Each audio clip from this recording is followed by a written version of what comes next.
Hi, I'm Gary, welcome to my channel. Today I'm building the Focke Wulf FW-190A fighter in 1/72 scale from Matchbox. Now Matchbox is a prominent British model company in the 70s and 80s and is familiar to many of us modelers of, shall we say, a certain age.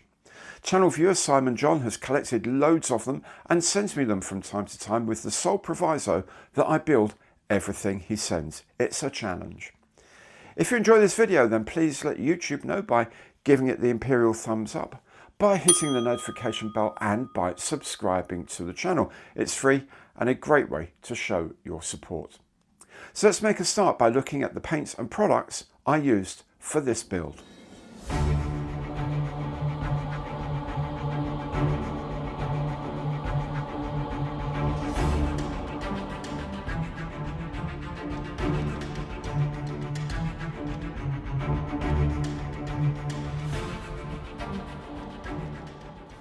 Right, I did say I was going to do the panel lines on here, so I guess I ought to. So what I'm going to do here, I've got this wing here, so these are all raised panel lines on here. I'm going to do is just sand these down, they just disappear, just so I can run my fingers over them and I can't feel them. Okay, not completely like it's one piece of green plastic and nothing, no memory of it at all, but just knock it down so it's essentially a flat surface. Then I can start rescribing where these panel lines are.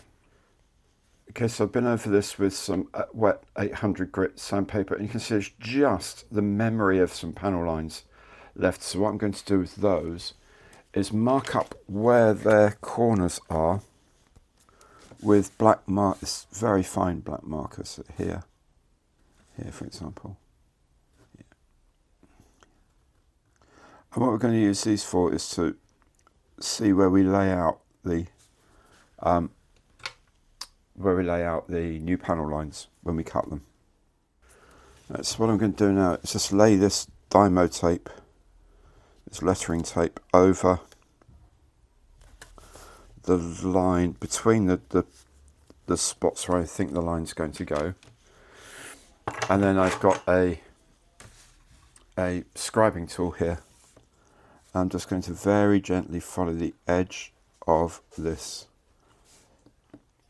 tape. Now, don't try and take too much in one go. Do it gently. Also, the more gently you do it, the less ridging you're going to get on the other side, on the sides of the channel, because you're going to have to knock those back. As you go down, sometimes the plastic, rather than getting scraped, sort of pushes outwards and forms these ridges. And you're going to want to get rid of those, but you have to sand those down, and if you haven't done this enough, then you're going to sand out the line you've just scribed, which would be a bit sad because all your work will have gone. Okay, then when you've done, you just go over again with very light sand down with some 800 grit wet paper, and that's done. So then when you come to spray it, you'll see these panel lines pop out. And just do that with the whole of the rest of the aircraft. So I've done a bit of pre-painting. This is the seat for what it is. And this is our pilot, our heroic pilot. I'm actually very pleased with this one. There we go. So heroic pilot. I'll leave that to set, then I can put that into the aircraft. So the little sort of couch kind of thing goes in for our pilot to sit on, and then the other half of the cockpit can go on. A fuselage indeed, not just the cockpit, the fuselage. That's that. Just tape this up and then we can join the two halves of the fuselage together. Then once those are done, I can then start doing some of these panel lines, because the lines do go all the way around the fuselage, so I might as well get these set first, then cut the lines together. While I'm waiting for the fuselage to set up, I will put the wings together. There's a panel here which contains machine guns in the forward section. And that just sits in there, and we can just drop in some glue to keep it in place. The nose has this annular part here, this cowling, and then inside goes the disc of the cooling vanes that allow different amounts of air to pass over the engine for cooling, because from what I remember, this is an air-cooled engine. And then that can go onto the front like so. You see I have had to do a little bit of filling around that top part, but you know, it's not too bad. And we can just put this into place. I'll leave the propeller and spinner for later. I'll do those separately and then put them onto the aircraft later on. Then the canopy can go on top. Now I've used a bead of PVA glue around this to hold it in place. So that's going to need to settle down into its position and then leave that to set, because PVA takes some time to go off. And when everything's ready, we can put the wings on, and they actually fit surprisingly well up here. Not so much under there, because there's a bit of a gap, but we can get rid of that. But up here, where it matters, it's actually not a bad fit at all. The horizontal stabilizers slot into the tail, like this here. I've been told off for saying like this. So I'm not sure what I'm supposed to say, in this manner, or as you can see, or as is plainly evident, thus wise. Just shorthand, let's be honest. Right, so those are in. We'll let all that set up. Then I think it's probably time to prime the kit. So I've sprayed the RLM 75 on most of the aircraft, actually, all the undersides, everywhere on the top, because I want this is going to have a sort of a blended in edge here, so it's got to be in the background, as it were, for it to blend over on top of. I've done the splinter on the camouflage here in RLM 74 and RLM 75. This is obviously 76 then, so grey violet and grey green. So I'm going to mask off the wings here, now they're done, and the tail planes, and then I can start spraying in this. So just masking them off to protect them from any overspray, but it shouldn't be much anyway.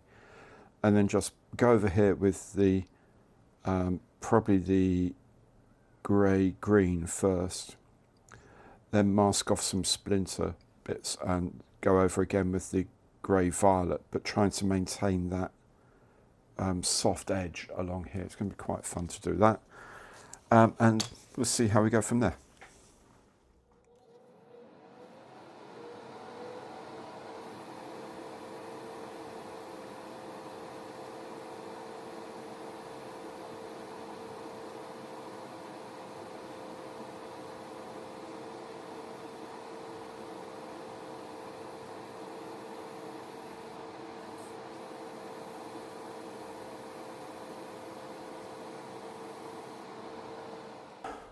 Here it is ready. I mean, it looks ridiculous, but you know, just don't want to overspray stuff. So I'm going to do the what's it, violet grey over these parts, and then where it's these edges, what we can just spray a few blobs of the dark grey there. Just a little sort of few sprays around, just to give it a bit more of a broken up feel. But other than that, that's all you have to do. It really is. It's more of a masking issue than a paint issue, really, and getting that line. What you do watch out for, though, is when you respray this, do try and keep that purple to that grey. You can, if you want, once you've done that, if it doesn't look right, go back to the underside colour and just run a line of that along there, and that will just even it out if you need to, and then put your little blobs in afterwards. Okay, let's see how we get on with that.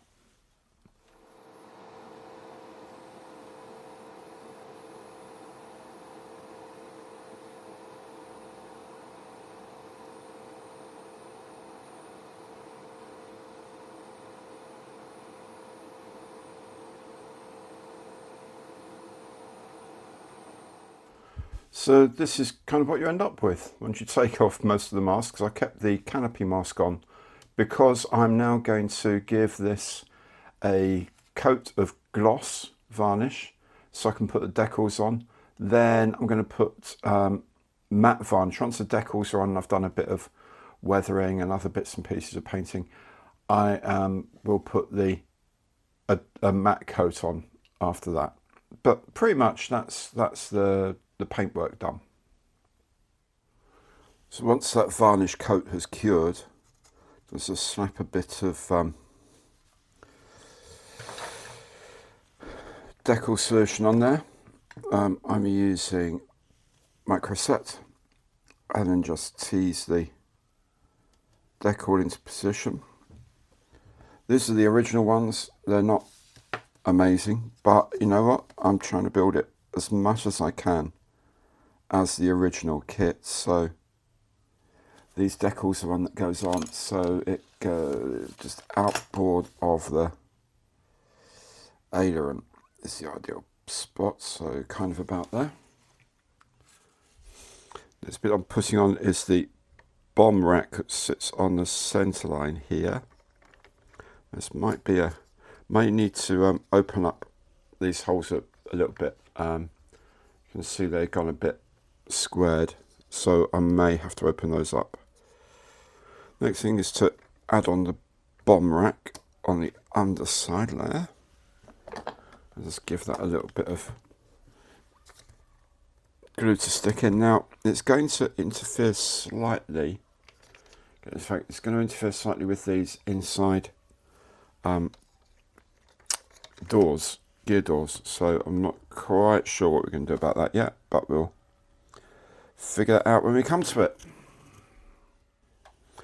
Now the undercarriage legs, it suggests to put the legs onto the doors first because that's going to help with the location and arrangement of the doors of the leg when they go on. So put the leg onto the door first and pop the wheel on as well. So put the inner gear doors on and just sort of nudge them around so they kind of follow the line of the bomb rack. So when I put the bomb on, they don't interfere with where the bomb is. And when you're ready, the gear goes in and the door goes inside here, and there's a kind of a end to it that sort of naturally brings it sort of forward, and then there's a little slot on the inside where the actuator goes. So put those in, then just spend a bit of time to make sure they're sort of lined up and where they should be. While we're waiting for the gear to set, we can make the propeller by pushing the prop onto the spinner. Then I'll put the propeller into the front of the engine like so.